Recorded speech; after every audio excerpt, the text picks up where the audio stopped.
Dəyərli abituriyentlər, hər vaxtınız xeyir olsun. Bugünkü bölməmiz D adjektiv, sifət bölməsidir. Sifət əsasən isimlərin əvvəlində işlənir və onları təsvir eləyir.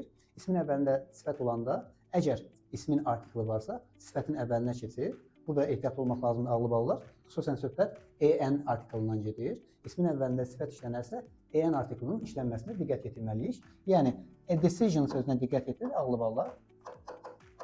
E artiklından işlənir, çünki samit səslə verilir. Lakin əvvəlindəki sifət sait səslə olduğu üçün ən important decision şəklində verilir. Ağlı ballar, bu əslində artikel bölməsidir. Artikel bölməsində bununla bağlı biz detallı məlumatlar verəcəyik. Sifətlər quruluşuna görə 3 qrupa bölünür. Sadə sifətlər, simple adjectives, düzəltmə sifətlər, derivative adjectives və compound adjectives, mürəkkəb sifətlər.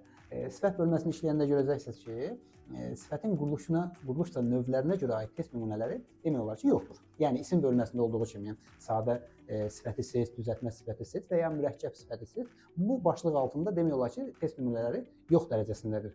Amma sifətə aid testlərdə görəcəksiniz ki, bəzən sifətlər dərəcəsini seçin başlığı var. Ona görə də biz hər hansı bir sözü bilməsək də, son şəkilçilərinə görə onun sifət olduğunu müəyyənləşdirə bilərik. İndi isə ağlı ballar biz davam edək. İstənilən halda sizə rahat olsun deyə ağlı ballar biz həm sadə, həm düzəltmə, həm də mürəkkəb sifətlərə aid nümunələr vermişik. Həm də qarşısında tərcümələrini də vermişik. Dəyərli vaxtınızı almayacaq. Videoları izləyərkən içərisində bilmədiyiniz sözləri götürüb öyrənə bilərsiniz. Ağlı ballar. Düzəltmə sifətlər bilirsiniz ki, sifətlər daha çox suffiks və prefikslərin, yəni ön və son şəkilçilərin köməyi ilə yaranır. Ona görə də biz sizə məşhur sifət düzəldən, çox işlənmə tezliyi yüksək olan sifət düzəldən şəkilçiləri, həm də onların nümunələrini vermişik. Onların hər birisini biz bir-bir oxumayacağıq. Lakin onların içərisində hansıyla bağlı qeydlər varsa, biz onu izahda əlavələrimizi eləyəcəyik ağlı ballar. Biz buradan biraz davam eləyək. Ağlı ballarımız. Gəlirəm, ikinci hissədə bir qeydimiz var. Less yadınızda olsun ki, sız üstü 4'dür. Yəni işləndiyi sözə əks məna verir. Hope ümiddir, hopeful ümidli, hopeless ümidsizdür və ya tasteless dadsızdır. Dolayısıyla bizim də less daha çox sız üstü 4 ilə tərcümə olunur. Digər bizim ağlı ballar sifət düzəldən şəkilçimiz ing şəkilçisidir. Bunun üzərində ağlı ballar biraz qalacaq. Çünki biz isim bölməsində də demişik, sonu ing ilə bitən isimlər də var. Dolayısıyla testlərdə diqqətli olun. Sonu ing ilə bitən bütün sözlərimiz heç də sifət deyil. Yəni interesting, annoying, surprising, amazing kimi sifətlərlə yanaşı sonu ing ilə bitən isimlərimiz də var. Nümunə olaraq building, meeting və ing ilə olan bütün zernifləri bura əlavə eləmək olar. Dolayısıyla yadınızda olsun ki, ing həm sifət düzəldən, həm də isim düzəldən şəkilçidir. Digər şəkilçinin altında nümunələr, tərcümələri verilib. Eləcə də bizim burada xüsusi qeydlərimiz yoxdur. Sözləri və tərcümələri verilib. Hansı sözləri bilmirsinizsə, qeydlərini götürüb əzbərləyə bilərsiniz. Bu şəkilçilərlə bağlı bizim hər hansı bir qeydimiz yoxdur. Ona görə ağlı ballar biz davam edirik. Tamam. Ağlı ballar. Zəhmət olmasa 7-ci şəkilçidən ehtiyatlı olun, diqqətli olun. Ant və end şəkilçisi. Ant və end şəkilçisi əsasən sifət düzəldir. Hər zaman sifət düzəldir. Yəni, ant, end ilə bitən isimlərimiz var bu öz yerində. Əsasən sifət düzəldir. Amma ant və end ilə olan sifətlərə baxın. Important, ant, competent, different və s. və ilə axıra. Bunların isim forması əsasən ant və ens ilə düzəlir. Yəni, important sifətdir, vacib. Importance isimdir.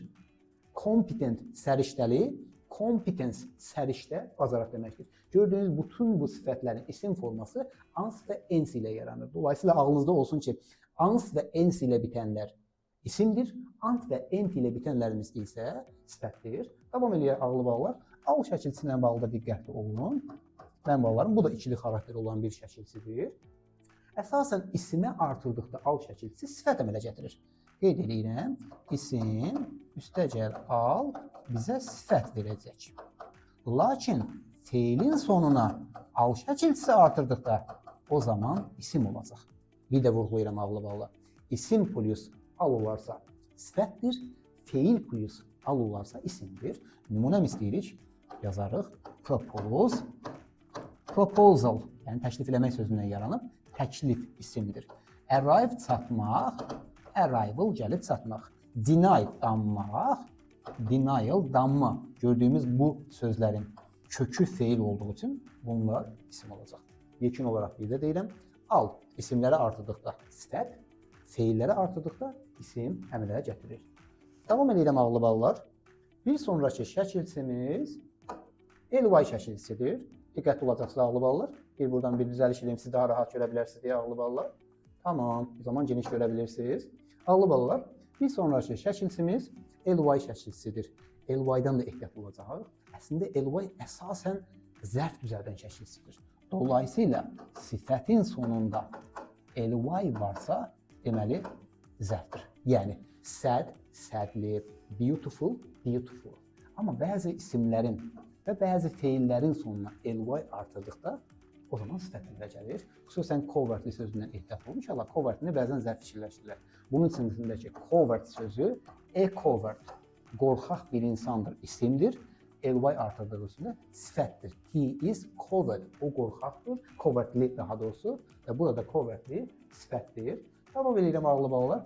Y şəkilçisi ilə bağlı ehtiyatlı olun. Çünki biz bunu isim bölməsində də görmüşük. Deməli, sonu y ilə bitən sifətlər olduğu kimi, sonu y ilə bitən isimlər də var. Əgər biz sifətin sonuna y əlavə eləyiriksə, o zaman ağlı ballar isim əmələ gələcək. Yəni, honest, dürüst sifət, honesty, dürüstlük isim olacaq. Və ya difficult sifətdir, difficulty çətinlik artıq isim olacaq. Dolayısıyla al şəkilçisində olduğu kimi y şəkilçisində ikili xarakter olacaq. Diqqətli olarsınız. Davam edirəm ağlı ballar mən. 11-ci şəkilçimizə gəlirik. En şəkilçisi adətən material və metal bildirən sözləri sifətləşdirir. Baxın, gold, qızıl, gold bir sifət deyil. Gold qızıldır, bir materialdır. Goldun sifətdir. Wood taxtadır. Wood'un taxtadan hazırlanmış, dolayısıyla sifətdir. Gördüyünüz sol tərəfdəki sözlər isimdir. Sonuna en artırdıqda sifət əmələ gəlir. İdili sifətlərlə bağlı biz birazdan daha çox danışacaq. Ona görə hələlik toxunmuram. Və nəhayət iş şəkilçimizdə burada tərcümələrindən bir yerdə belli bağlı bağlar. Şəkilçiləri öyrənin. Şəkilçilərin altındakı sözlərin tərcümələrini bilməkdə fayda var ağlı ballar. Davam edirik. Deməli, ağlı ballar ing və id ilə bitən sifətlərimizə gəlirik. Bircə dəqiqə ağlı ballar. Tamam, sizin görüntünüzə daha yaxşı olsun deyə.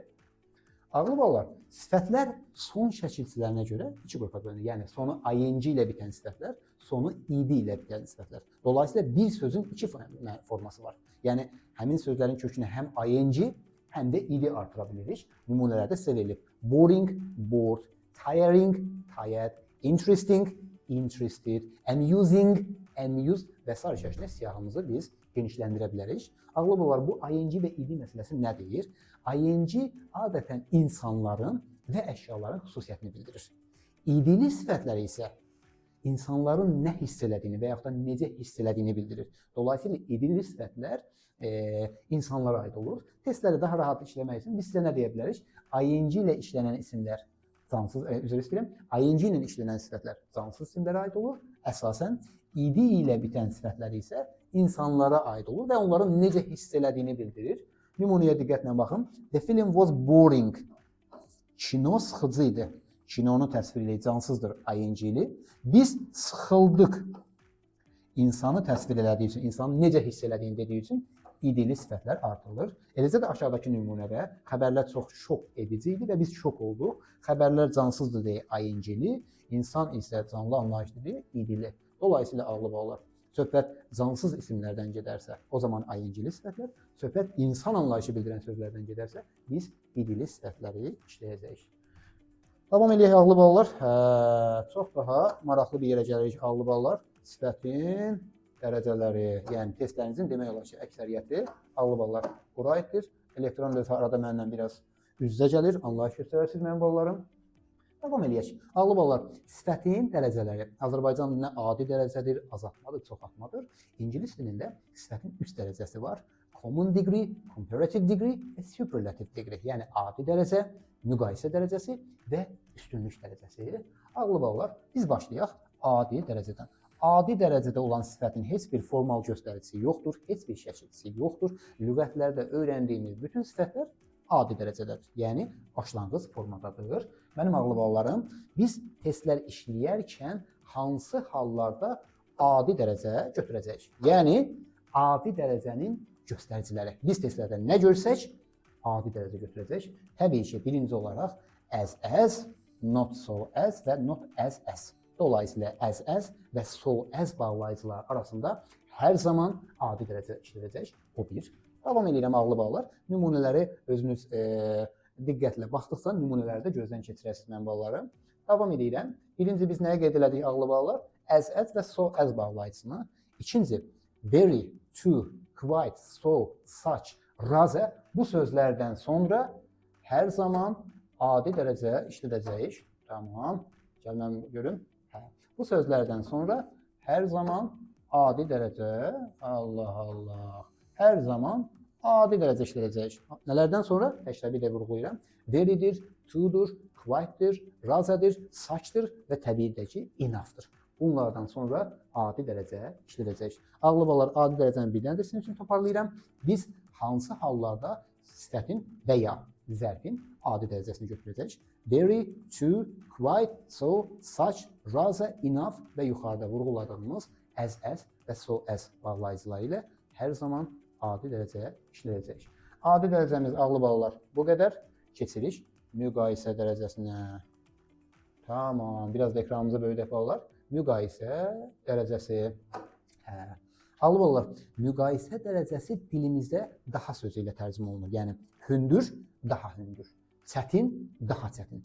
Müqayisə dərəcəsi 3 yolla düzəlir. Hansı yollardır? Şəkilçisi ilə, more ilə və bəzi sifətlərimiz müqayisə dərəcəsində kökündən dəyişilir. Yəni kökdən dəyişməkdir. İndi isə biz davam edək. Hansı hallarda hansı hallarda more olacaq və kökündən dəyişilən sifətləri də əzbər şəkildə verəcəyik.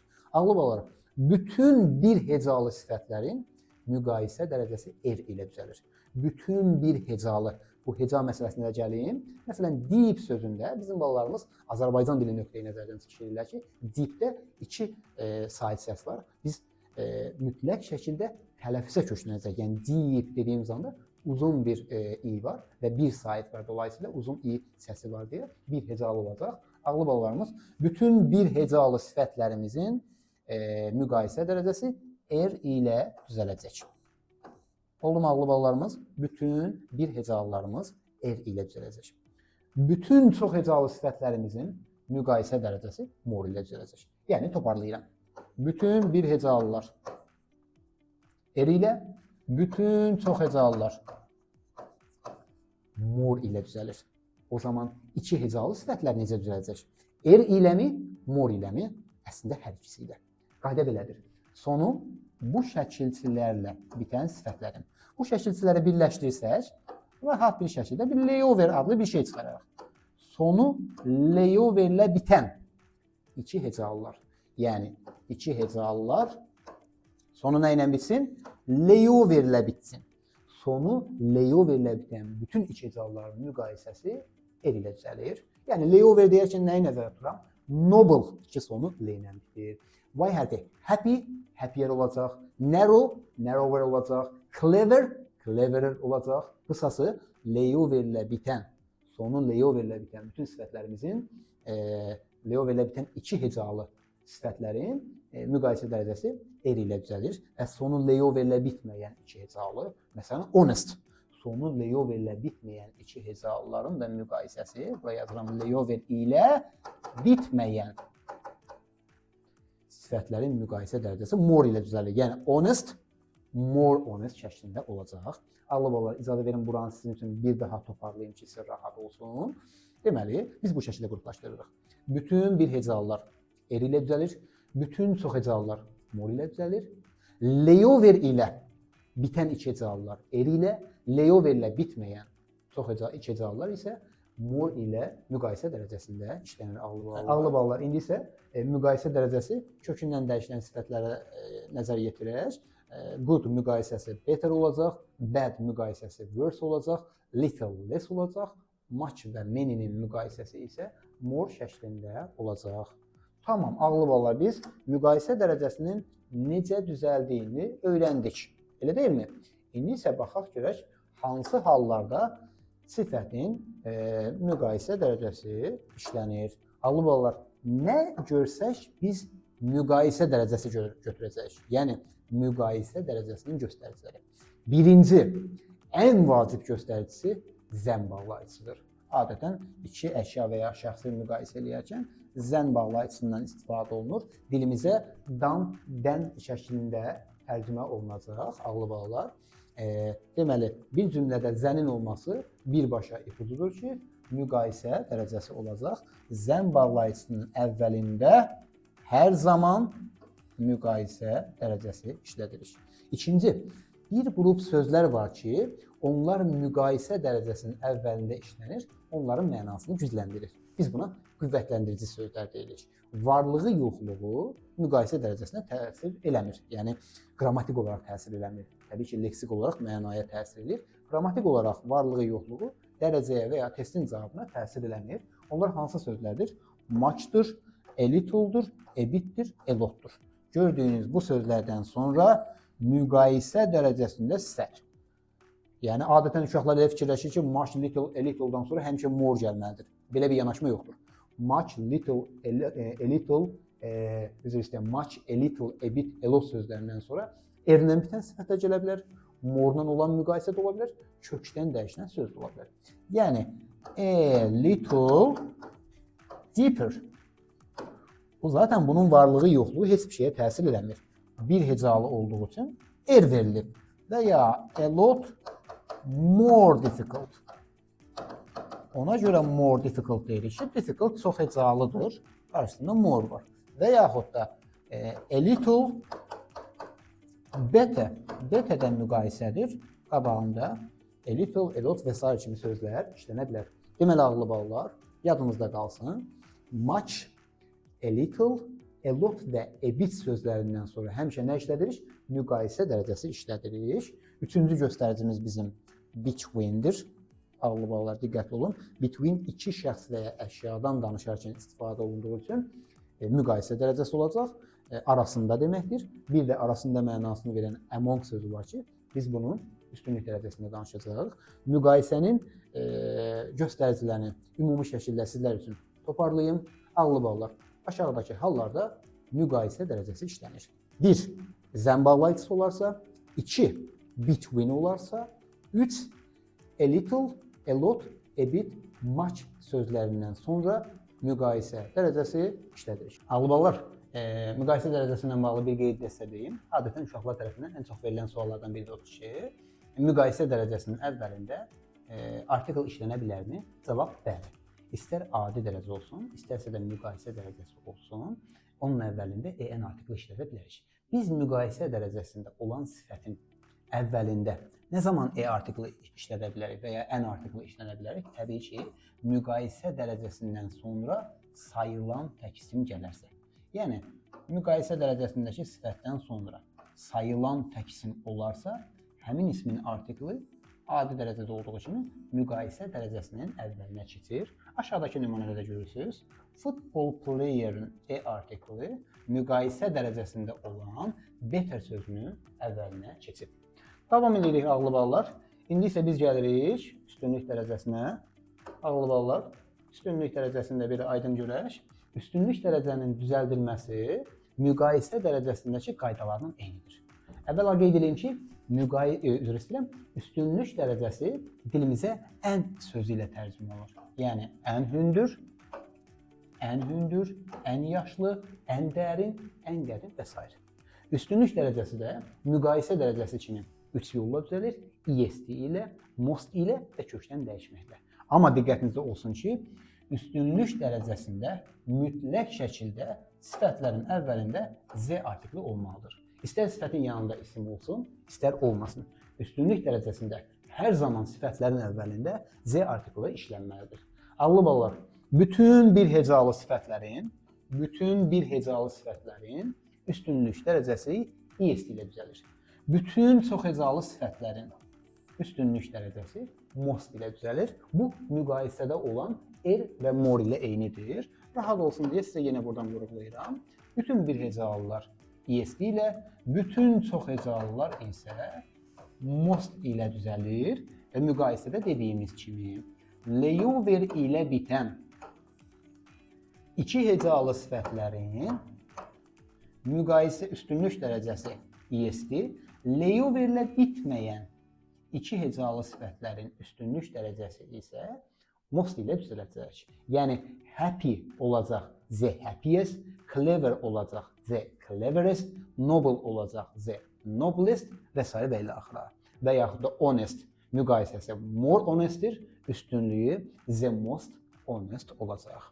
Ağlı balalar, eyni zamanda da üstünlük dərəcəsi kökündən dəyişilənlər də var. Necə ki, müqayisədə kökündən dəyişmişdir. Eyni sözlərdən söhbət gedir. Yəni, good sözü üstünlüyü the best, bad üstünlük dərəcəsi the worst, little üstünlüyü the least və təbii ki, sonuncu olaraq da many, much üstünlük dərəcəsi the most olacaqdır. Toparlayıram ağlı balalar. Üstünlük dərəcəsi necə düzəlir? Bir hecalılarda EST, çox hecalılarda most olacaq. Layover ilə bitən iki hecalılar EST, layover ilə bitməyən iki hecalılar most olacaq. Təbii ki, bəzi sifətlərimizin də üstünlüyü kökündən dəyişilir. İndi isə gələk, baxaq görək, hansı hallarda sifətin üstünlük dərəcəsi işlənir ağlı balalar? Bircə dəqiqə. Hansı hallarda sifətin üstünlük dərəcəsi işlənir? Ağlı balalar, sifətin üstünlük dərəcəsinin əsas göstəricilərindən biri Z artiklidir. Yəni, nöqtələrdən əvvəldə Z artikli olarsa, demək ki, söhbət üstünlük dərəcəsindən gedir. Birincisi Z artikli. İkincisi, have ever, has ever, had ever ilə verilən, perfect şəklində verilən mürəkkəb cümlələrdən söhbət gedir. Bu tipli cümlələrdə hər zaman üstünlük dərəcə götürülür. Nümunələri diqqətlə videonu izləyərkən baxa bilərsiniz. Təbii ki, üstünlük dərəcəsinin digər göstəricisi amongdır. Xatırlayıram, between müqayisə dərəcəsi idi, arasında deməkdir. İki şəxs və ya əşya arasındadır. Among, üç və ya daha çox şəxs və ya əşya arasında olduğu üçün among ilə verilən test nümunələrində üstünlük dərəcəsi seçilir. Və cümlənin sonu sözünü ilə verilən birləşmələrlə bitərsə, yəni sözünü ilə olan ya yer zərflikləri, bəzən də in my life kimi verilən zaman zərfləri də olarsa, o zaman üstünlük dərəcəsi seçilir. Və dördüncü nümunəmiz of all-dur, all of-dur, one of-dur. Bu şəkildə göstəricilər üstünlük dərəcəsinin göstəriciləridir. Davam edeyim ağlı balalar. Əlavələr keçməzdən əvvəl balalar, icazə verin üstünlük dərəcəsinin göstəricilərini də sizin üçün toparlayayım. Ağlı balalar, biz hansı hallarda üstünlük dərəcəsi götürəcəyik? 1. Nöqtələrdən əvvəl Z artikli olarsa. 2. One of, all of, among sözləri olarsa, cümlənin sonu yer zərfliyi ilə, sözünü ilə verilən yer zərfliyi ilə bitərsə, bəzən də sözünü ilə bitən zaman zərfliyi ilə bitərsə, üstünlük dərəcəsi istifadə olunur. Dərəcələrimiz ağlı balalar bu qədərdir. Sifət bölməsinə aid bəzi əlavələrimiz də var. Gəlin bu əlavələrimizi gözdən keçirək. Xüsusən birinci əlavə olduqca önəmlidir. Ağlı balalar, bu işarəni qoyuram ki, gözlərinizi dördə sarsınız. Adətən uşaqlarda bir çox səhvlər buradan gəlir. Qayda belədir. Bir sözdə, yəni bir sifətdə qoşa müqayisə və ya qoşa üstünlük ola bilməz. Bu çox önəmli qaydadır. Bir də vurğulayıram. Bir sifətdə və ya zərfdə qoşa müqayisə ya da qoşa üstünlük dərəcəsi verilə bilməz. Yəni, uşaqlar dilə yatdığı üçün more better və yaxud da more cleverer kimi nümunələri götürmək istəyirlər. Halbuki sözün kökü cleverdir, müqayisədir, more da müqayisədir, qoşa müqayisə olmaz. Və yaxud da the most fastest. Fast özü üstünlük dərəcədir, ikinci üstünlük ola bilməz. Better özü good sözünün müqayisə dərəcəsidir, qabağında ikinci müqayisə ola bilməz. Qoşa müqayisə və qoşa üstünlüklə verilən bütün nümunələr bir mənalı surətdə səhvdir. Davam edək ağlı balalar. Biz dedik ki, sifətin üstünlük dərəcəsinin əsas göstəricilərindən biri Z artiklidir. Amma buradan görəcəksiniz ki, əgər üstünlük dərəcəsinin əvvəlində yiyəlik əvəzliyi və yiyəlik halda olan isim olarsa, o zaman Z artikli işlənmir. Əslində bu əvəzliyin qaydasıdır və yaxud da artikla dayanan bir qaydadır. Sifət testlərində qarşınıza çıxa bilər deyə, daha doğrusu qarşınıza çıxacaq deyə buradan deyirik. Bir də deyirəm, sifətin üstünlük dərəcəsi ilə həmişə Z artiklı işlədilir. Lakin üstünlük dərəcənin əvvəlində yəliş halda olan isim və yəliş həvəzi olarsa Z artiklı işlənməyəcək. Test toplusunda da belə bir nümunə var. Her best novel. Buna bənzər bir nümunə olacaq. Normalda niyə burada Z artiklı olmur? Ona görə olmur ki, əvvəlində əvəzlik var. Əvəzlik olan yerdə artikl işlənmir. Bu da uşaqların adətən diqqətdən yayındığı qaydalardır. Ağlı ballar, diqqətli olarsınız. Mənim ağlı ballarım, əndinən verilən həmcins sifətlərə keçirik. Bu bizim 3-cü qaydamızdır. Əndinən verilən mürəkkəb cümlələrdən söhbət getmir. Əndinən verilən sadə cümlədə, yəni sağında və solunda həmcins sifətlərdən söhbət gedir. Ənd ilə verilən həmcins sifətlərdə qayda belədir. Ənd bağlayıcısı ilə verilən sifətlər eyni dərəcədə olur. Birinci bunu öyrənəcəksiniz. Yəni sağı adidirsə, solu da adi olacaq və ya sağı müqayisədirsə, solu da müqayisə dərəcəsi olacaq. Bu birinci qayda. 2. İngilislər təkrarı sevmədiyi üçün təkrarlanan sözləri ata bilirlər. Bu nə deməkdir? Sifətin üstünlük dərəcəsində 2 dənə üstünlük verilirsə, o zaman Z artiklı birincidə işlənir, ikincidə atılır. Yer dəyişimi ola bilərmi? Xeyr. Birincidə qalır, ikincidə atılır. Təkcə Z artiklı mı atılır? Xeyr. Z artiklı most və more atıla bilər. Nə zaman atıla bilər? Təkrarlama olarsa. Yəni, əndin sağında və solunda 2 dənə more-la verilən müqayisə olarsa, ikincidə more atılar. Üstünlük dərəcəsində 2 dənə most-la verilən sifət olarsa, mostun biri atılır. Yox, fərqli formada yazılan sifətlər verilərsə, yəni biri ES'dir, biri mostdursa, hər ikisi qalacaq. Biri biri moredursa, hər ikisi qalacaq. Nə atılacaq? Təkrarlananlar atılacaq. Yəni Z üstünlük dərəcəsində zaten təkrarlandığı üçün Z atılır. More əgər təkrarlanandırsa atılır. Most təkrarlanandırsa atılır. Ağlı ballar, sizə buradan nümunələr verilib. Təkrar bir də nümunələri oxuyub sizi yormayacağam. Nümunələri diqqətlə gözdən keçirərsiniz. Biz davam edirik ağlı ballar.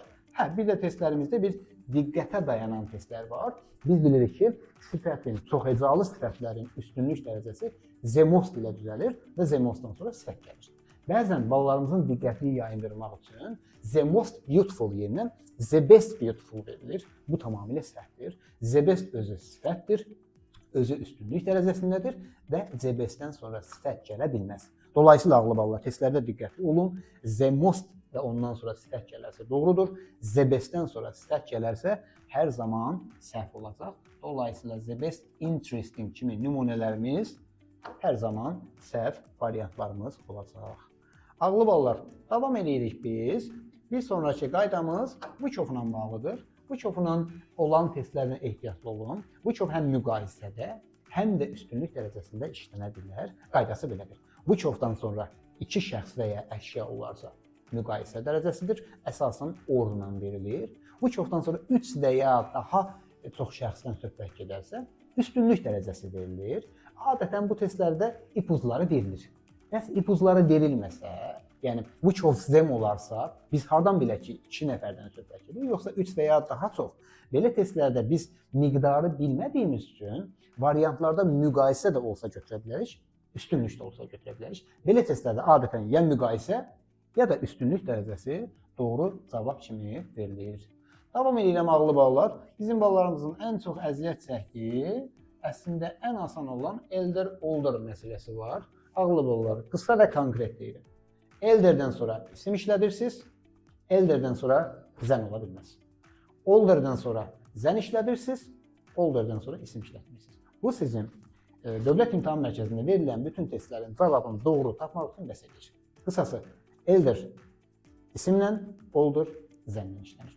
Olderdən sonra isim işlətmirik, elderdən sonra da zən işlətmirik. Bu qədər sadə. Davam edirəm ağlı ballar.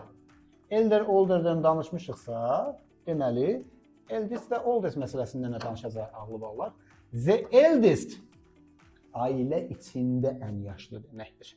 The oldest isə ailə xaricində ən yaşlı deməkdir. Tom is the eldest in the family. Tom ailədə ən yaşlıdır. Tom is the oldest in our country. bizim kəndimizdə ən yaşlı insandır deməkdir. Qısası oldest, daha doğrusu the oldest ailə xaricində ən yaşlı, the eldest ailə içində ən yaşlı deməkdir. Old sözünün qədim mənası olduğu kimi the oldest həm də ən qədim mənasında ağlı ballar işlənə bilər. Davam edirik. 8-ci qeydimiz nə ilə bağlıdır ağlı ballar? 8-ci qeydimiz odur ki, bir cümlədə fərqli dərəcələrin göstəriciləri varsa, təbii ki, fərqli dərəcələr götürəcəyik. İşləyəcəyiniz testdə buna aid bir nümunə görəcəksiniz. Yəni bu şəkildə nümunəyə baxırıq. Very adi dərəcənin göstəricisidir. Ona görə adi dərəcə verilib. Than müqayisənin əsas göstəricisidir. Ona görə than ilə də müqayisə verilib. Yəni bir cümlədə fərqli dərəcələr işlənə bilər və bu zaman biz onların ipuzlarına baxacağıq. Yəni dərəcə göstəricilərinə əsasən fərqli dərəcələri biz götürə bilərik. Ağlı ballar, bir sonraki qeydimiz, yəni 9-cu qeydimiz one ilə bağlıdır. One əvəzliyi ilə bağlıdır. Ümumiyyətlə əvəzlik bölməsində buna toxunacaq, amma sifət bölməsində testlərdə olduğu üçün bu qeydi də bilmək lazımdır. One hər hansı təkrarlanan, sayılan tək ismi əvəzləyir. Yəni one əvəzləyici sözdür. Give me nöqtələr nöqtə one deyirsə, demək ki, hər hansı sayılan isimdən söhbət gedir. Belə cümlələrdə görəcəksiniz ki, bir öncəki cümlədə ipucu verir, yəni söhbət hansı isimdən olduğu bilinir. Təkrara yol verməmək üçün bəzən atırlar, bəzən də one ilə verirlər. One qısa olaraq bizə nəyi bildirir? One bizə hər hansı sayılan tək ismindən söhbət getdiyini bildirir. One bizə hər hansı bir dərəcə ipucu verirmi? Xeyr, vermir. One-la adi dərəcə də ola bilər, müqayisə də ola bilər, üstünlük də ola bilər. Bunun üçün variantlara diqqət eləmək lazımdır. Variantlardan yalnız biri doğru olacaq. Ağlınızda olsun ki, one hər hansı bir sayılan tək ismi bildirir. Ağlı bağlar. One hər hansı bir sayılan tək ismi əvəzləyirsə, o zaman artiklın işlənməsinə də diqqət edəcəksiniz ağlı ballar. Çünki müqayisə dərəcəsində sifətdən sonra sayılan tək isim gələrsə, o zaman EN artikli işlənməlidir. 11-ci qeydimiz bu artıq tərcümə bacarığına bağlıdır. Buna kontekstual və ya situativ testlər deyirlər. Yəni verilən cümlədən bilirik ki, bu hansı dərəcəni yazaq. Yəni nümunədə baxırsınız, ilin ən soyuq fəsli hansıdır. Təbii ki, cümlə bizə kontekst olaraq deyir ki, ora üstünlük dərəcəsi yazmaq lazımdır. Davam edelim ağlı ballar. Biraz bunu belə eləyim ki, siz rahat tam ekranda görə biləsiniz. Ağlı ballar. Tamam. Ağlı ballar, zərf bölməsində də var deyə buradan öyrənməniz daha faydalıdır. Söhbət nədən gedir? Good və well sözlərindən, yəni good sifəti və well zərfindən, bad sifəti və badly zərfindən söhbət gedir. Ağlı ballar, istər good sifət olsun, baxın burada sizə vermişik, istərsə də well zərf olsun, bunların hər ikisinin müqayisəsi betterdir. Yəni better sifət də ola bilər, better zərf də ola bilər. Amma diqqətli olun uşaqlar, good sifətin üstünlüyü the bestdir, amma well zərfinin üstünlüyü bestdir. Çünki zərfdir ağlı ballar. Eləcə də bad və badly aiddir ki, bad sifət, badly zərfdir. Onların hər ikisinin müqayisə dərəcəsi eynidir, yəni worse-dir. Worse həm sifətdir, həm də zərfdir. Üstünlüyündən ehtiyatlı olarsınız ki, zərfin üstünlüyündə z artikli işlənir. Davam edirəm ağlı ballarımız. 13-cü qeydimizə gəlir. Bu bizim sonuncu qeydimiz olacaq ağlı ballar. Təəssüflər ki, biz sizlə ayrılmaq məcburiyyətində qalacaq. Bu biraz üzücüdür. Ağlı ballar. Adətən bizim ballarımız sonu ly ilə bitən sözlərin dərəcələnməsində çətinlik çəkirlər ki, məsələn, nümunə olaraq, yəni silly niyə sillier olur, slowly niyə more slowly olur uşaqlar. Bu tipli testlərdə sizi belə deyim də, rahat olması üçün çox rahat bir qayda deyə bilərəm ağlı ballar. Elə olanda hər zaman sözün kökünə baxın. Yəni sözün kökünə baxırsınız. Əgər söz sadədirsə, müqayisəsi üstünlüyü est olacaq. Yox, söz düzəltmə sözdürsə, yəni sifətdən yaranan zərfdirsə, o zaman müqayisəsi bu tərəfə yazıram ağlı ballar, more, üstünlüyü most olacaq. Bir də deyirəm ağlı ballar. Sonu ly ilə bitən sözlərə baxın. Sadə sözlərdirsə, yəni silly sözü, ugly sözü, early sözü sadədirsə, müqayisəsi və üstünlüyü er və est ilə düzələcək. Yox, düzəltmə sözdürsə, yəni sifətdən yaranan zəflərdirsə, onların müqayisəsi more və most ilə düzələcək. Bir də ağıllı ballar, siz də bəzi abituriyentlər kimi tələyə düşməyin. Fəsl sözü həm sifətdir, həm də zəfdir. İngilis dilində fəsl sözü yoxdur. Diqqətinizə görə minnətdaram. Allah amanında.